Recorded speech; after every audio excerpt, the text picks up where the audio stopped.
Personally ಒಂದು beautiful song ಇದು. ಅನೂಪ್ ಅವರ ಮತ್ತು ನನ್ನ ಅರಸು ಮೂರು ಜನದ ಕಾಂಬಿನೇಷನ್ ಬಂದಾಗೆಲ್ಲ ಸಾಂಗ್ ಸೂಪರ್ ಹಿಟ್ ಆಗಿದೆ.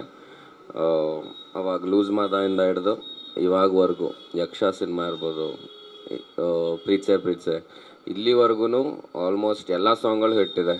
ಸೊ ಈ ಸಾಂಗು ಹಿಟ್ಟಾಗತ್ತೆ ಆ್ಯಂಡ್ ಅದೇನೋ ಒಂದು ಮ್ಯಾಜಿಕ್ ಮಾಡ್ತಾರೆ ಇಬ್ಬರು ಸೇರಿ. ಆ್ಯಂಡ್ ಸ್ಪೆಷಲಿ ಸಿದ್ಲಿಂಗು ಅಂತ ಬಂದಾಗ ಆ ಮ್ಯಾಜಿಕ್ನ ಆಚೆ ತೆಗೆಯುವಂಥ ಕೆಲಸ ಮಾಡೋದು ನಮ್ಮ ಡೈರೆಕ್ಟರ್ ವಿಜಯ್ ಪ್ರಸಾದ್ ಅವರು. ಸೊ ವಿಜಯ್ ಪ್ರಸಾದ್ ಮತ್ತು ಇವರ ಮೂರು ಕಾಂಬಿನೇಷನ್ನು ಯಾವಾಗಲೂ ಸಕ್ಸಸ್ಫುಲ್ ಸಾಂಗ್ಸ್ನ ಕೊಟ್ಟಿದ್ದಾರೆ. ಸೊ ಇದು ಕೂಡ ಹಿಟ್ ಆಗುತ್ತೆ ಅನ್ನೋ ನಂಬಿಕೆ ಇದೆ. And thank you so much Anoop sir and Arsu ಇಬ್ಬರಿಗೂ ಥ್ಯಾಂಕ್ಸ್. ಆ್ಯಂಡ್ ಓವರ್ ಆಲ್ ಇಡೀ ಸಿನಿಮಾದ ಆಲ್ಬಮ್ ಕೂಡ ತುಂಬ ಚೆನ್ನಾಗಿದೆ. ಇದೊಂದೇ ಅಲ್ಲ, ಇದ್ರ ಜೊತೆಗಿನ್ನ 2-3 ಸಾಂಗ್ ಇದೆ, ಅದು ಕೂಡ ತುಂಬಾ ಚೆನ್ನಾಗಿದೆ. ಆ್ಯಂಡ್ ನನ್ನ ಈ ಸಿನಿಮಾ ಕೇಳಿದ್ರೆ ಪರ್ಸ್ನಲಿ ನನ್ನ ಫೇವ್ರೆಟ್ ಸಾಂಗ್. ಬಿಕಾಸ್ ಎಲ್ಲೆಲ್ಲೋ ಓಡುವ ಮನಸ್ಸಿಗೆ ಇದಕ್ಕೆ ತುಂಬ ಕಂಪ್ಯಾರಿಸನ್ಸ್ ಬಂದೇ ಬರುತ್ತೆ ಅಂತ ಗೊತ್ತಿತ್ತು ನಮಗೆ. ಸೊ ಗೊತ್ತಿದ್ರೂ ಕೂಡ ಆ ಒಂದು ಧೈರ್ಯ ಮಾಡಿ ಮಾಡೋಣ, ಅದಕ್ಕಿಂತ ಚೆನ್ನಾಗಿ ಕಂಪೋಸ್ ಮಾಡ್ತೀನಿ ಅಂತ ನಮ್ಮ ಅನೂಪ್ ಅವರು ಪಣ ತೊಟ್ಟು ಮಾಡಿದ್ದಾರೆ. ತುಂಬ ಚೆನ್ನಾಗಿದೆ ಸಾಂಗು. Thank you. ನೀವೆಲ್ಲರೂ ಇವಾಗ ಸಪೋರ್ಟ್ ಮಾಡಿ ಆ್ಯಂಡ್ ಆಶೀರ್ವಾದಿಸಬೇಕು ಅಂತ ಕೇಳ್ಕೊಳ್ತೀನಿ. Thank you sir. ಹಾಡಿನ ಬಗ್ಗೆ ಹೇಳಬೇಕು, ಹೇಗಿತ್ತು ಶೂಟಿಂಗ್ ಎಕ್ಸ್ಪೀರಿಯನ್ಸು, ಹೇಗೆ ತೆಲಬಹುದು ಸಾಂಗ್? ಶೂಟಿಂಗ್ ಎಕ್ಸ್ಪೀರಿಯನ್ಸ್ ತುಂಬ ಚೆನ್ನಾಗಿತ್ತು.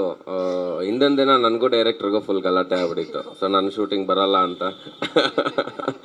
ಸೊ ಆಮೇಲೆ ಅದು ಹೇಳಿದ್ನಲ್ಲ, ಈ ಸಿನಿಮಾಲಿ ಆಗಿರೋಷ್ಟು ಜಗಳ ನನಗೂ ಅವ್ರಿಗೆ ಯಾವ ಸಿನಿಮಾಲೂ ಆಗಿಲ್ಲ ಅಂತ.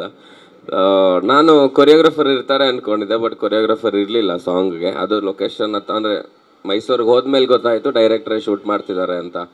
ಅಟ್ಲೀಸ್ಟ್ ಹೇಳಬೇಕಲ್ವಾ, ಯಾಕೆ ಈ ಥರ ಮಾಡ್ತೀರಾ ಅಂತ ತುಂಬ ಸಾಫ್ಟಾಗೆಲ್ಲ ಮಾತಾಡಿ ಕೇಳಿಕೊಂಡು ಇಬ್ಬರು ಚೆನ್ನಾಗಿತ್ತು. ನಮ್ಮಿಬ್ಬರು ಮಧ್ಯೆ ಅವತ್ತೊಂದು ಕಾಂಬಿನೇಷನ್. ಮಾರನೇ ದಿನ ಬೆಳಗ್ಗೆ ಆ್ಯಸ್ ಯೂಶಲ್ ಮತ್ತೆ 8 ಗಂಟೆ ಹೋದೆ ಸೆಟ್ಗೆ. ಅದು ಮಾಮೂಲಿ, ರಾತ್ರಿ ನಡೆದಿದ್ದು ರಾತ್ರಿ, ಬೆಳಗ್ಗೆ ಎದ್ದಾಗ ಮರ್ತೋಗಿದ್ದೆ ನಾನು ಏನು ಮಾತಾಡಿದ್ದೆ ಅಂತ.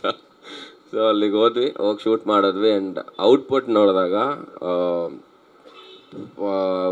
ಏನು ಹೇಳ್ಬೋದು, ಒಂದು ಮೈಂಡ್ ಬ್ಲೋನ್ ಅಂತ ಹೇಳ್ತೀವಿ ಗೊತ್ತಾ, ಆ ಥರ ನೋಡಿದ ತಕ್ಷಣ ಓಕೆ, ಇನ್ನು ನೆಕ್ಸ್ಟಿಂದ ಇವ್ರ ಸಿನಿಮಾಗಳಿಗೆ ಕೊರಿಯೋಗ್ರಾಫರ್ ಮೋಸ್ಟ್ಲಿ ಡೌಟೇ, ಇವರೇ ಮಾಡ್ಕೊತಾರೆ ಎಲ್ಲ ಅಂತ ಅಂದ್ಕೊಂಡು ಚೆನ್ನಾಗಿ ಮಾಡಿದ್ದೀರಾ ಅಂತೇಳಿ ಖುಷಿ ಆಯಿತು. ಆ್ಯಂಡ್ ಅವತ್ತು ಪ್ರೊಡ್ಯೂಸರ್ ಐ ವಿಟ್ನೆಸ್ಸು ನಮಗೆಲ್ಲದಕ್ಕೂ. ಪಾಪ ಅವರು ನಮ್ಮ ಟಾರ್ಚರ್ನ ತಡ್ಕೊಂಡು ಸಿನಿಮಾ ಮುಗಿಸ್ಕೊಟ್ಟಿದ್ದಾರೆ. ಖುಷಿ ಆಯಿತು ಒಟ್ಟಿನಲ್ಲಿ. ಓವರ್ ಆಲ್ ಇದೆಲ್ಲದ್ರ ಮಧ್ಯ ಯಾವಾಗ ಖುಷಿ ಆಗುತ್ತೆ ಅಂದರೆ ಜನ ನಮಗೆ ಸಪೋರ್ಟ್ ಮಾಡಿ ನಮ್ಮ ಕೈ ಹಿಡಿದಾಗ. ಸೊ ಇನ್ನೆಲ್ಲ ಜನಕ್ಕೆ ಬಿಟ್ಟಿರೋದು. ಆ್ಯಂಡ್ ಮೀಡಿಯಾದವ್ರಿಗೆ ಅವರು ಸಾಕಷ್ಟು ರೀಚ್ ಮಾಡಿಸ್ಬೇಕು ಇದನ್ನು.